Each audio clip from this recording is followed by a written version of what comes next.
This is like 1996, hoping the internet will go away. It's not going to, until the marketers that will continue to thrive and take on the big roles and leadership are the ones that are going to embrace this and learn how to make it beneficial to their teams and truly, truly find that amazing balance between what humans can do and what AI can do to augment it. Welcome to the Peer Bound Podcast. I'm your host, Sunny Manivanan. Joining me today is Shannon Duffy, the Chief Marketing Officer at Asana. Shannon is a seasoned SaaS marketing leader with experience at startups, as well as an epic run at Salesforce that included marketing leadership roles in the marketing and Commerce Cloud businesses, as well as Salesforce's platform business, and finally as the Executive Vice President of Cloud and Industry Marketing for Salesforce. Shannon, you're such a legend, and it's an honor to have you on the Peer Bound Podcast. Welcome. Thank you. I'm excited to be here. Great. I want to start perhaps close to the beginning and have you offer some lessons from the earlier parts of your career. You were actually at a startup that was acquired into Salesforce. So tell us about the startup and what did you learn about yourself and maybe about careers from this leg of your journey? Yeah, so I worked for a small little company based in San Mateo. I think we were about 120, 150 people. We were called Jigsaw.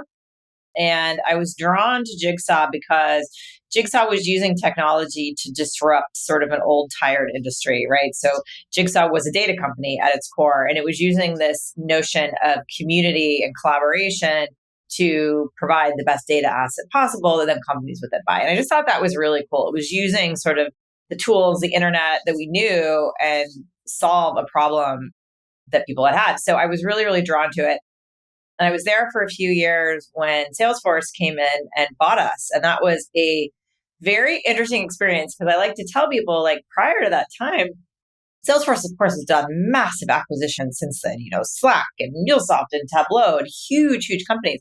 But at the time, we were the first real people, like company acquisition that Salesforce had ever done. And so I would kind of joke at my colleagues that came from acquisitions 10 years later that they had a much easier ride than I did when Salesforce was trying to just kind of determine what to do with us and just kind of the whole process of integrating a business into sort of the Salesforce machine. So it was a very interesting period. But what I like to tell people I learned about is I had always admired Salesforce. I mean, obviously, it's just this great company and it is a sales and marketing powerhouse, which if you're in marketing, you definitely admire them. And I was excited. We have a term at Asana, Nervo, excited to kind of be acquired by this big company. And, and I'm very vocal and I've told the story internally at Salesforce that like my first few 6 months, so at Salesforce wasn't what I expected. It was different. It was just figuring out the logistics of how Salesforce was going to integrate us, a business, into their sort of ecosystem. But more importantly, it just culturally was very different. And I realized through that time, I thought that Salesforce wanted me to be a certain way because I was kind of watching some of the people around me and I was watching some of the behaviors. And I said, okay, well, clearly these people are the best at what they do. I want to be like these people. I need to act like these people. And it wasn't really true and authentic to who I was. And it was a really sort of jarring experience. And one day I kind of realized I'm like acting like this or emulating these behaviors is really kind of crushing my soul and my heart. And so I stopped doing it. And it was really interesting because once I stopped doing it, I actually started being more successful inside of Salesforce. And what I realized is it was like my mind telling me that I was supposed to act this way. It wasn't Salesforce telling me I had to act a certain way. And by kind of being true to my authentic self, I ended up having an epic run. I spent 12 years at Salesforce. And so that was kind of like the biggest thing I learned. It's like, just because you're in a situation where everyone seems to be the same, that doesn't mean there's not room for your authentic self. I love that. And you hear the advice of just be yourself or be your authentic self or be your full self. Yeah. But the context of your experience and the sort of real, okay, here's a company whose culture, at least on the outside, definitely didn't resemble anything that I stood for. And how do you then sort of integrate into that while, staying true to who you are and learning about your journey is fascinating. How big was Salesforce when they acquired you in terms of employees? I want to say what year was this? This was May of 2010, so it's been quite a while. early days. I want to say we were like 3,500, maybe 4,000 people.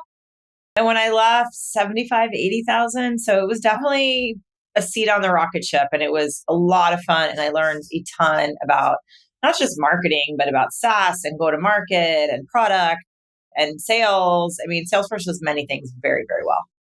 Yes. I mean, everything on go to market, I think so many of us follow. And I've interviewed so many CMOs from Salesforce who cut their teeth learning as the company grew. And it's just incredible to watch the success of so many people come out of that company and just be widely successful after. And I say this in a loving, respectful, it is a CMO factory for a reason. Yes. You learn from the best. You are challenged by the best. You are constantly striving to be better, better, better, never best. And so when you decide that you want to leave or do something else, there's a lot of options because you are sort of a machine of the B2B marketing. I have to ask you, just as a marketer myself and as a curious person, what are they doing inside the CMO factory that the rest of us are not doing? Here's what I will say. I will say if you are running a business like I did, and by the time I left, I was running most of them from a marketing perspective, with the exception of Slack, is you have to understand the total business. Like you can't just walk in there and start talking about marketing. You have to understand the mechanics of the overall business. How many salespeople are on your product? What is the TAM for your product? What is the size, the ARR, the ACV? Like you have to understand that because if you don't understand that, your marketing is not going to be as impactful. So that's number one. It's like marketing is connected to the rest of the business. And two, I think Salesforce strives for excellence in everything. And so you have to be able to understand your ICP and be able to create messaging and positioning that resonates with them. You have to be able to take that messaging and positioning and translate that into content that your sales team can use. You have to be able to stand on stage in front of 10,000 people and deliver that content. You have to then sit down with your sales leader and go through their pipe gen mechanics and how much pipe your demand gen campaigns are driving and what the pipe coverage is and what you're doing to fill the holes, right? So it's like definitely gives you sort of like a well-rounded view of all the components that go into marketing, driving a successful, healthy business. It's amazing. It's like a top-tier MBA with a concentration in SaaS marketing and SaaS go-to-market. Absolutely. Awesome. What career advice did you receive at this point in your career when you were at Salesforce or perhaps even early days at Salesforce that sticks with you to this day? I would say know your business, kind of similar to what I said before. You have to know your business. I love the mantra of better, better, never best. It's very interesting because I have absorbed that so much that sometimes I forget that like you need to celebrate the wins a little bit more before you go on to what's wrong. And it's really funny giving like feedback to someone who maybe has come from the Salesforce world versus not, because you'll be giving someone a review and the first thing they want to know, like they don't want to hear how great they are. They're like, tell me everything I could do better, right? And so I forget that sometimes. I do think having a better, better, never best is kind of more in that growth mindset way of thinking. It's like, yes, I did the thing. Yes, I want to celebrate it, but what can I do better next time? I think has something I've embraced, which I think has served me pretty well in my career. And I had a mentorship call with someone this morning and I gave them that exact same feedback. It's amazing. I mean, the idea of always expecting more, or at least wanting more and striving for more is so timeless and very hard to do. Not easy to do and push yourself that way. No. It's great. I want to ask you now, we've talked a little bit about your career and sort of early lessons learned. You have been on this extremely rare journey as a professional and then a leader and then really, a business leader at the highest levels of the industry. And it's all happened in a fairly rapid timeline. And we've been in the industry and it's very hard for people to scale as a company is growing and also take on areas of greater responsibility. So it's almost, you're adding one slope on top of another slope. And very few people scale all the way as you have. What advice do you have for somebody who's maybe at the beginning of their leadership journey or somewhere along this path? What would you tell them? Oh, so many things. One, my favorite quote of all time is from a Disney movie, Finding Nemo, just keep swimming, just keep going, because it's easier to stop than it is to continue, especially in times of challenge, because that is when you are growing.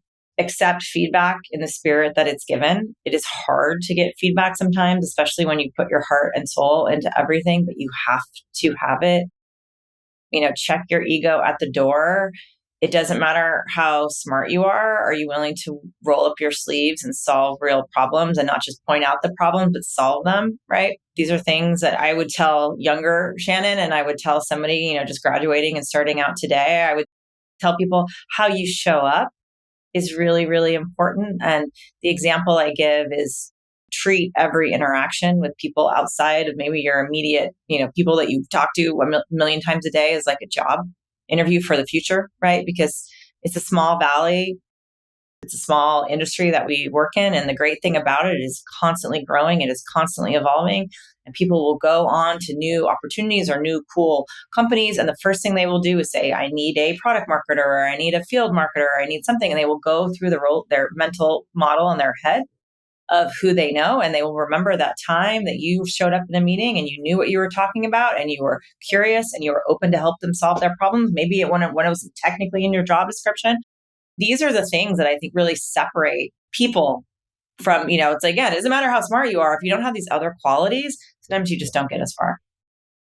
I love the sort of really actionable idea of when somebody is hiring for a role that you would want, do they think of you? Are you in their Rolodex, first of all, and are you in their Rolodex as one of their sort of faves, so to speak? Totally. Well, and the flip side is like someone will say, hey, I'm hiring someone and so applied. Do you know so and so? And people say you're not supposed to back channel. People do it all the time.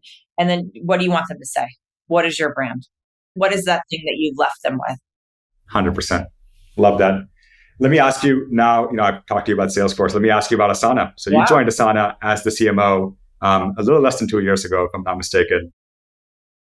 The industry was going through, at least we were at the beginning of a shift in how we were spending money, what was expected of companies. I don't know if ChatGPT had come out by the time you joined Asana. Had it come out? It had come out, but it was like right about to explode. Like it was there, but I joined Asana and I would say a few weeks later, all of a sudden you couldn't get away from it. It was everywhere. Right. Okay. So COVID had kind of receded and we were now in this sort of more austere time, or the beginning of that. And ChatGPT was, really just a twinkle in our eyes at that point. What was it like to join that company at that time? Tell me about that. So I joined Asana because Asana is really dedicated to improving and transforming the way people work, mainly knowledge workers, right? So people like us that sit at computers and, work in industries such as ours. And I had seen sort of the need for a product like Asana that sort of streamlined work, gave visibility and clarity, drove accountability from my time at Salesforce. And I was like, oh my God, this is an amazing tool that is going to make so many people's lives so much easier. I feel very passionate about marketing it. And so that's why I joined. And then a few weeks later, AI was everywhere in ChatGPT. And what's interesting is when you think about what AI is going to disrupt, it's going to disrupt many different industries, many different fields, many different jobs, but it's also going to disrupt knowledge workers and how we work together and how we get work done and how quickly we get work done and what type of work is done by humans and what type of work is done by other things. And I think I was like so glad, like, wow, I picked the right company because Asana has a very strong point of view on two things. One, that we can use AI to make work better, more enjoyable, more effortless. But also, we really, really believe that the power of AI is to unlock human potential. It is not to replace humans. It is to make all of us better. And I was like, okay, that's something I can really get behind and market and feel passionate about, as well as use myself running a 200-person globally diverse, time zone diverse, language diverse marketing team. Speaking of the future of work, there is a lot changing. AI is changing a lot of things. What are you seeing from your vantage point? Now, obviously, Asana has been one of the early adopters of really putting AI into your products, and you have such a great core set of data that you can truly transform how knowledge work gets done. And there's so many use cases that I can just think of off the top of my head. What are you excited about in terms of AI in Asana, and how do you perhaps use it yourself? Yeah, so I'm excited for AI in Asana for a few reasons. So we have this concept of AI teammates. And so I've actually created a workflow in Asana that writes like me. So I have given it prompts. I have given it writing samples that I wrote myself. And I'm like, oh, this is me sounding really good. And now, instead of starting from scratch, I will go to this and I will say, hey, I need to write this for this purpose, this audience. This is what I wanted to convey. And I get something that's really good. That is all done completely in Asana. And what's amazing is I can get the content in Asana, then I can kick off a workflow that says, now send this to my chief of staff to make sure this gets posted in these channels, right? So it's like not just actually creating the content, it's help putting the content where it needs to go and getting it to the people that it needs to see. So I think, again, for marketing in particular, because we create so many things, like the potential is endless. I would say I've talked to a lot of marketers, and it's interesting to me how it's almost like there's two sides of the coin. There are people that are like in it and love it, and they are like waving the banner for AI. And then there's other marketers that are really still kind of scared and skeptical of it. And I just have to say, you have to embrace it. This is like 1996 hoping the internet will go away.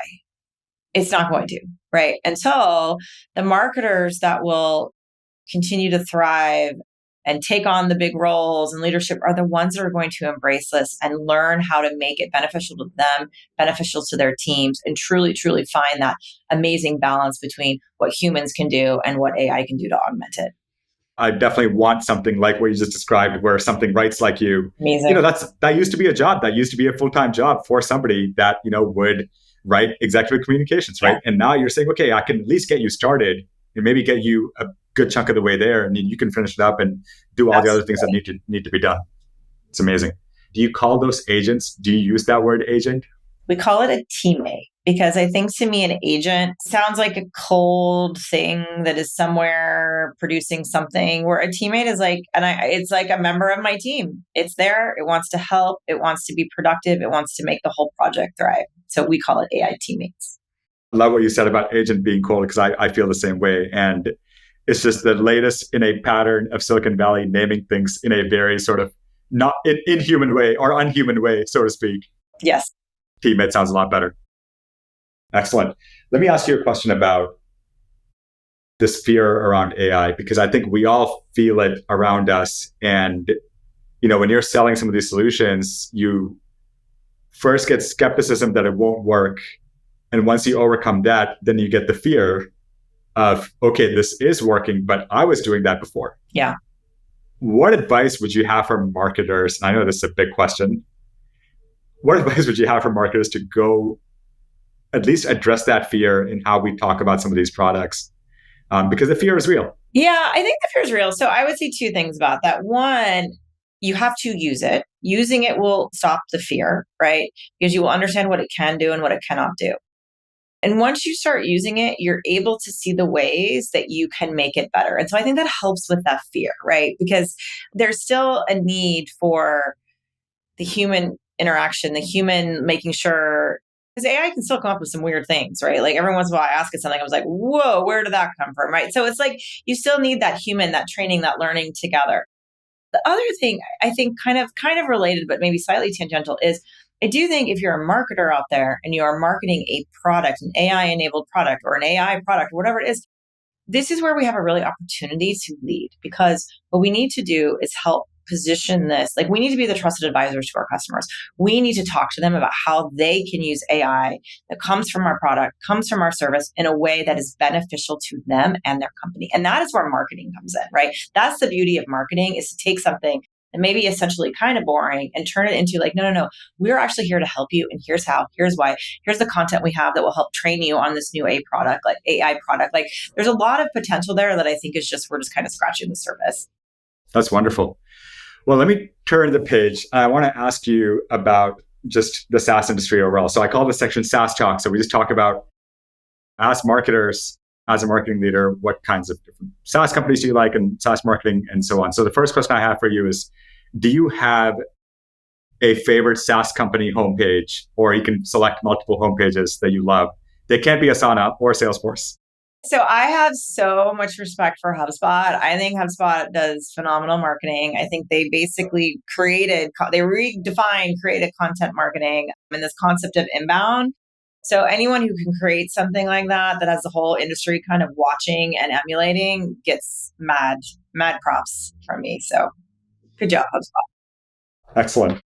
I want to ask you about SaaS apps that you love to use. So that's the next question. So are there any SaaS apps that you love to use at work? And then I'll ask you, are there any apps that you use personally that you really love? Other than Asana, and I do use Asana. I know everyone expects me to say that, but I promise you, I use Asana constantly. We use a lot of Slack for communication as well. And of course, it's funny because we don't actually use a lot of email, which I know sounds crazy, but with Asana, it's possible. But I do make sure I check my calendar and things like that. So I'm pretty basic with the SaaS apps. Sorry, I don't have something more interesting. No worries. It's good to keep it that way at work. What about at home? I mean, I don't cook. So thank you to DoorDash, whoever invented that. Like, The Duffy family, 10 out of 10. DoorDash, I love Instagram. I love looking at pretty things and keeping up with friends. I want to ask you about customer stories. So you've obviously interacted so much with your customers throughout your career. Do you have any favorite customer stories of, technology impacting their lives? Anything come to mind? This is where I got to use some Asana stories. I mean, Asana is helping great brands like Accor, which is an amazing hotel chain based in Europe. They run like Sofitel and many different brands. Like they are completely running all their global campaigns on Asana, which again, if you think about historically, is very difficult. The amount of time zones and languages and employees being all over the place. That's one that I love. I think IPG Media Brands is another example. It is like a group of agencies that are completely using Asana to run campaigns everywhere. Shannon, one of the things I'm very curious about is when you come into a new situation and you've taken on so many different new roles in your career. Let's take Asana for an example. So when you came in as CMO at Asana, how do you think about the team? How do you think about what is the team that's needed to achieve the company's goals? What's your process over those first several weeks to go figure this out? And how do you think about team structure? Yeah, absolutely. So I think whenever you're taking a new role or a new team, you have to listen and you have to kind of understand how things got to where they were. That said, I think there's a few sort of non-negotiables or thing that's really important. Now, I believe you can say this is because of my background as a product marketer, but the first most important thing is what are you saying about your product to your desired customer? Because if you don't have that nailed, nothing else matters. Your campaigns won't be as effective. Your events won't be as meaningful. Your comms will be meaningless. Like you have to really nail that messaging and that positioning and that value prop to the key buyer.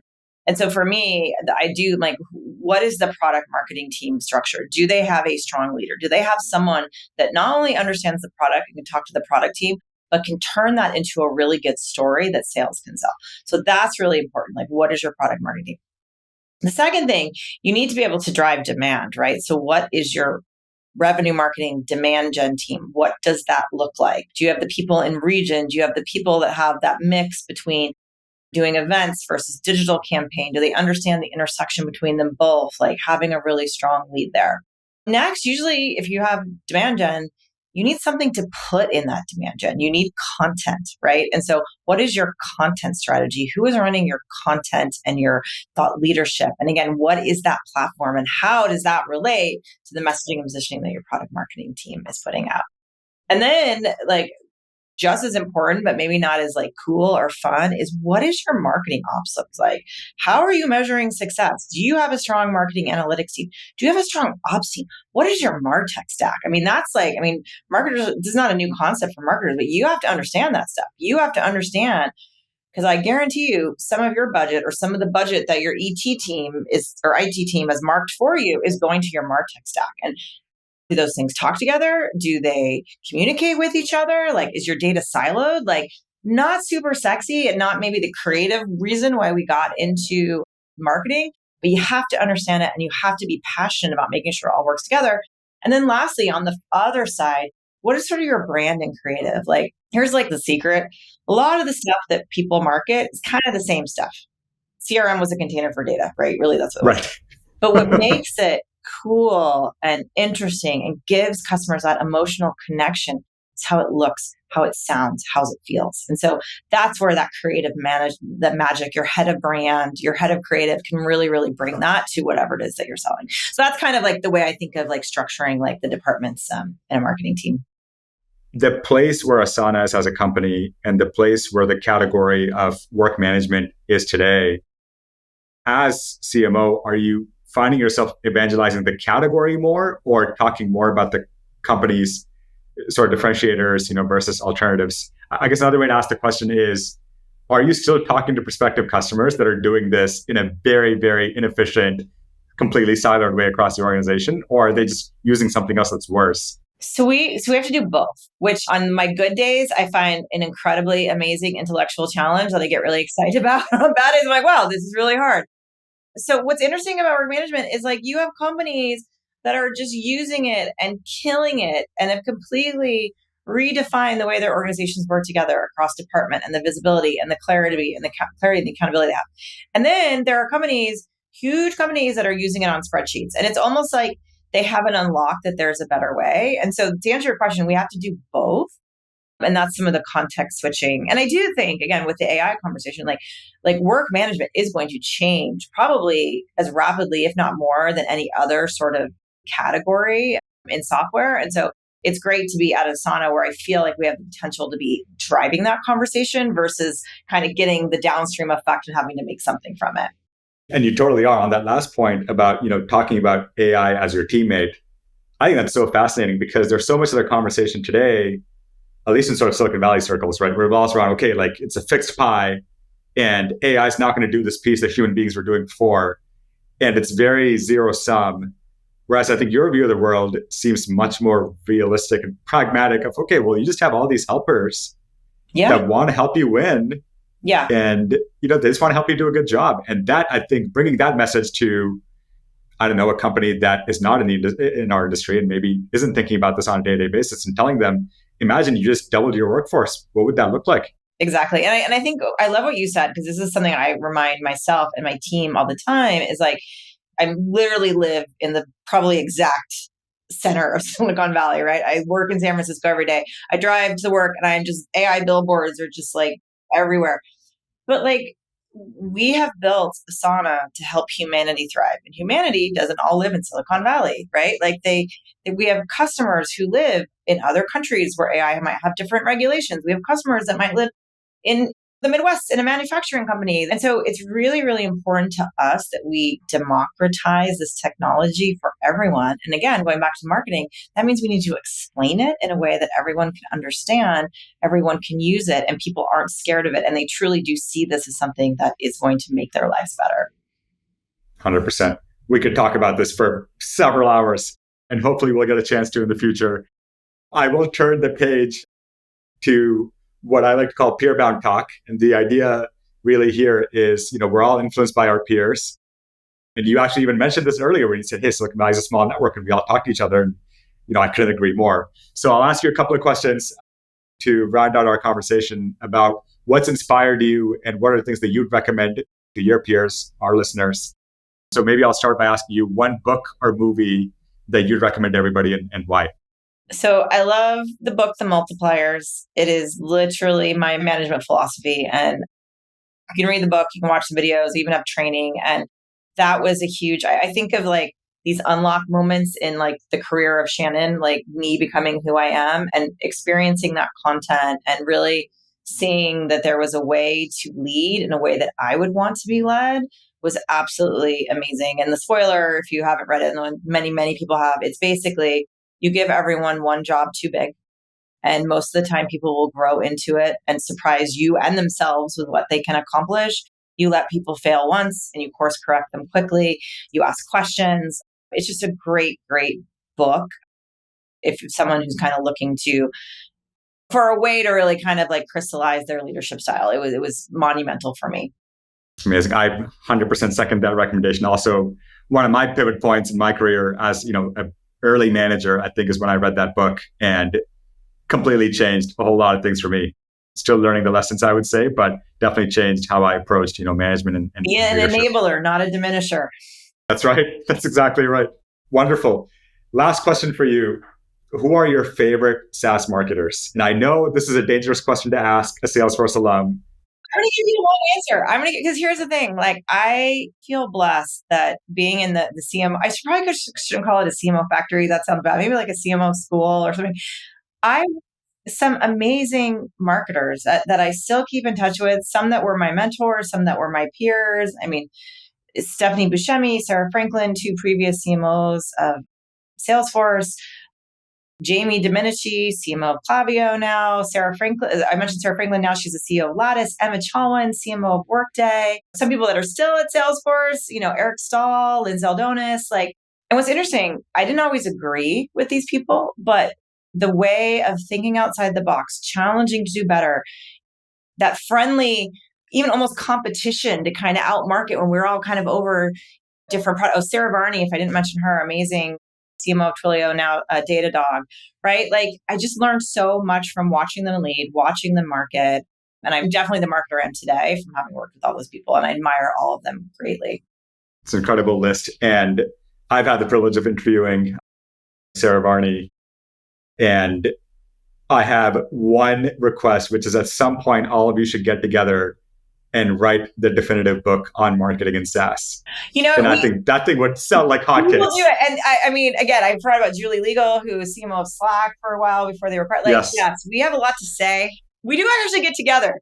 But usually we're drinking wine and not necessarily talking about SaaS. But, just channel our energy in that book, bestseller, New York Times. You should just invite one of your Asana AI teammates into the that is brilliant.